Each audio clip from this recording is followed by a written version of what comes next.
So I was just changing the torque mount, rear torque mount. It's an engine mount on the Mazda CX-5.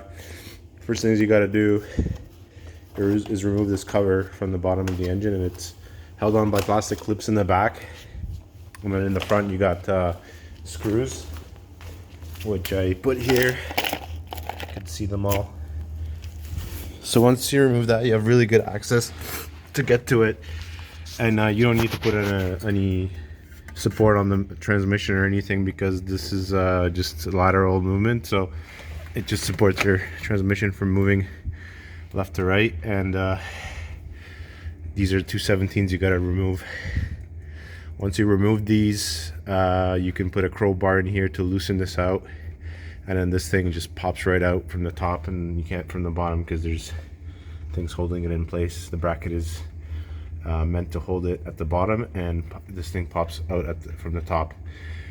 So once you do that, you just replace it, torque these down to, I did about 105-ish on both of them.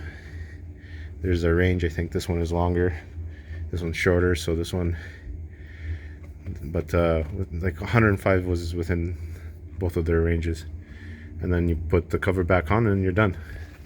So it's not too bad actually. And the problem I had with mine was at about 100 kilometers an hour, you can feel some vibrations.